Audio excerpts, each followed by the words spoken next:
नमस्कार मंडळी, स्वागत आहे तुमचं शितू किचनमध्ये। आज आपण हॉटेल, धाबा, रेस्टॉरंट या सगळ्यांना मागं पाडणारी एक मस्त अशी चमचमीत मटर पनीरची रेसिपी बघणार आहोत। एक खास ट्रिक बघणार आहोत आपण, जे की मी 5 ते 6 वर्ष झाले याच पद्धतीने करते। चला तर मग बघूयात। त्यासाठी आपण इथं 2 मीडियम आकाराचे पिकलेले टोमॅटो घेतलेले आहेत आणि मीडियम आकाराचे 4 कांदे घेतलेले आहेत। मोठ्या साईजमध्ये कांदे असतील तर 2 घेतले तरीही चालेल। 2 लसूण पाकळ्या घेतलेल्या आहेत आणि त्यानंतर आपण ताजे हिरवे मटार घेतलेले आहेत अर्धी वाटी। तुम्ही तुमच्या आवडीनुसार कमी किंवा जास्त करू शकता। त्यानंतर पनीर टिक्का मसाला मिक्स याचं पॅकेट घेतलेलं आहे आपण। याच्यामध्ये 4 लोकांचं प्रमाण दिलेलं आहे। 45 रुपये याची किंमत आहे। याच्यामध्ये छोटं पॅकेट सुद्धा भेटतं, तुम्ही या ठिकाणी छोटं पॅकेट सुद्धा वापरू शकता। सहज किराणा मालाच्या दुकानामध्ये आपल्याला हे भेटून जाईल। आपण इथं 6 जणांसाठी ही पनीर टिक्का मसाला करणार आहोत। सुरुवातीला आपल्याला एक वाटण करायचं आहे। त्यासाठी आपल्याला कांदा भाजून घ्यायचा आहे। त्यामध्येच आपण लसूण सुद्धा घातलेला आहे। लसूण आणि कांदा छान भाजून घ्यायचा। त्यानंतर याच्यामध्येच आपल्याला उभा चिरून घेतलेला टोमॅटो घालायचा आहे। थोडंसं मीठ घालायचं। कांदा, टोमॅटो, लसूण चांगलं असं भाजून घ्यायचं आहे आपल्याला। कांदा आणि टोमॅटो चांगलं मऊ होऊस तर आपल्याला भाजून घ्यायचं आहे। त्यानंतर गॅस बंद करून पूर्णपणे हे थंड करायचं आहे। थंड झाल्यानंतर मिक्सरमधून आपल्याला बारीक असं वाटून घ्यायचं आहे। बघू शकता, पाणी न टाकताच आपल्याला बारीक वाटून घ्यायचं आहे। वाटण सुद्धा आपलं तयार झालेलं आहे। आता आपल्याला पॅकेटमधला मसाला एका वाटीमध्ये काढून घ्यायचा आहे। पूर्णपणे मसाला आपण वाटीमध्ये काढून घेतलेला आहे। आता आपल्याला याच्यामध्ये थोडं थोडं पाणी टाकून पेस्ट करून घ्यायची आहे। तुम्ही या ठिकाणी दूध सुद्धा वापरू शकता किंवा मग पाणी सुद्धा वापरू शकता। दोन्हीपैकी काही वापरलं तरी सुद्धा चालेल। यामध्ये गाठी राहता कामा नये। पूर्णपणे आपल्याला अशी पातळ पेस्ट करून घ्यायची आहे। या ठिकाणी आपलं वाटण आणि पेस्ट तयार करून झालेलं आहे। आता आपण पनीर कट करून घेऊयात।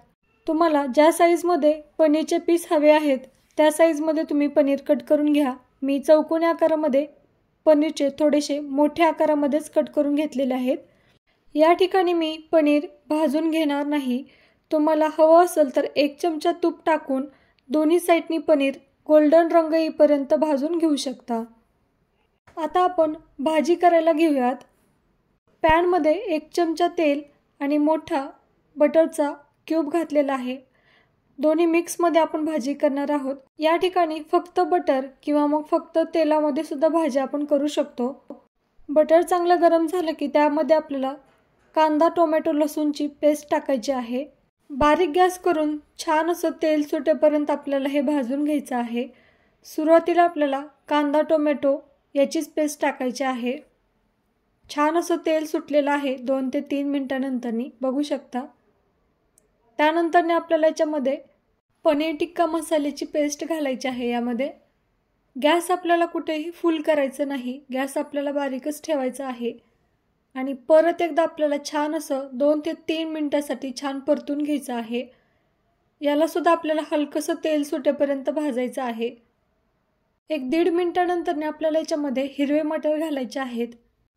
लगेचच आपल्याला थोडंसं पाणी घालायचं आहे, 3 ते 4 टेबलस्पून, आणि परत एकदा आपल्याला 2 मिनिट छान असं परतून घ्यायचं आहे। त्यामुळे आपले मटार सुद्धा छान शिजले जातात। 1-2 मिनिटानंतर छान असं तेल सुटलेलं आहे, बघू शकता। 2 मिनिटानंतर आपल्याला याच्यामध्ये सुके मसाले घालायचे आहेत। काश्मीरी लाल मिरची पावडर घातलेली आहे 1 मोठा चमचा आणि चवीनुसार मीठ घालायचं आहे। थोडंसं पाणी घालून 1-2 मिनिट छान परतून घ्यायचं आहे। आपल्याला या भाजीमध्ये जास्तीचे मसाले वापरायची अजिबात गरज पडत नाही, कारण की आपण जे पनीर टिक्का मसाला वापरलेला आहे त्यामध्ये सगळे मसाले असतात। काश्मीरी लाल मिरची पावडरनं रंग सुद्धा छान येतो आणि थोडासा तिखटपणा येण्यासाठी आपण इथं काश्मीरी लाल मिरची पावडर घातलेली आहे आणि मीठ सुद्धा आपण जास्तीचं घातलेलं नाही। चवीनुसार आपण चेक करूनच मीठ घालायचं आहे। जास्तीचे मसाले घालायची अजिबात गरज पडत नाही। त्यानंतर आपण इथं पाव चमचा फक्त वरतून धना पावडर घालणार आहोत आणि परत 1 मिनिट छान असं परतून घ्यायचं आहे। धना पावडर पूर्णपणे ऑप्शनल आहे, नाही घातली तरी सुद्धा चालेल। सगळे मसाले छान परतून घेतल्यानंतर आता आपल्याला याच्यामध्ये कोमट पाणी घालायचं आहे। आपल्याला जेवढी दाटसर भाजी पाहिजे त्यापेक्षा थोडंसं जास्त पाणी घालायचं आहे, कारण की आपण आणखी भाजी शिजवून घेतल्यानंतर भाजी घट्ट होते। त्यामुळं आपल्याला जेवढी ग्रेव्ही पाहिजे त्याच्यापेक्षा थोडंसं जास्त पाणी आपल्याला ठेवायचं आहे आणि आपल्याला गरम पाणीच वापरायचं आहे, थंड पाणी अजिबात वापरायचं नाही। एवढी अशी पातळ मी ठेवलेली आहे। शिजल्यानंतर आणखी ते घट्ट होते। गॅस बारीक करायचा आणि वरतून एक छोटा बटरचा क्यूब टाकायचा आहे। बटरमुळे भाजी छान लागते, अगदी हॉटेललाही मागे पाडेल इतकी छान भाजी तयार होते आपली। एकदम बारीक गॅस करून आपल्याला 3 ते 4 मिनिट भाजी शिजवून घ्यायची आहे। पनीर आपल्याला सगळ्यात शेवटी घालायचं आहे। ग्रेव्ही आपल्याला छान अशी शिजवून घ्यायची आहे 3 ते 4 मिनिट। 3 ते 4 मिनिटानंतर आपल्याला याच्यामध्ये पनीर घालायचं आहे। पनीर तुम्ही भाजून सुद्धा घेऊ शकता आणि परत एकदा फक्त आपल्याला 2 मिनिट भाजी शिजवून घ्यायची आहे। गॅस आपल्याला फुल करायचा नाही, बारीक गॅसवरच आपल्याला भाजी पूर्ण शिजवून घ्यायची आहे। 1.5 ते 2 मिनिटानंतर गॅस आपण बंद केलेला आहे। पनीर घालायच्या आधी आपल्याला ग्रेव्ही 3 ते 4 मिनिट छान अशी शिजवून घ्यायची आहे आणि परत आपल्याला पनीर घालायचं आहे। पनीर घातल्यानंतर जास्त वेळ भाजी शिजवायची नाही, फक्त 2 मिनिट आपल्याला भाजी शिजवून गॅस बंद करायचा आहे। मस्त चमचमीत अशी आपली भाजी तयार झालेली आहे। बघू शकता अगदी हॉटेल, धाबा, रेस्टॉरंटलाही मागे पाडेल इतकी छान अशी भाजी आपली तयार होते।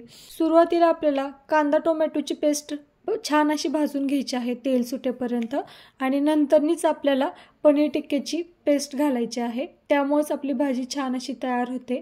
आपण आज पनीर टिक्का मसाला वापरलेला आहे। यामध्ये शाही पनीर टिक्का मसाला सुद्धा भेटतो, ते थोडीशी चवीला भाजी आपली गोड लागू शकते, त्यामुळे तुम्ही सुद्धा पनीर टिक्का मसालाच वापरा आणि मी सांगितलेला टिप आणि स्टेप वापरून अशा पद्धतीने तुम्ही एकदा भाजी नक्की करून बघा।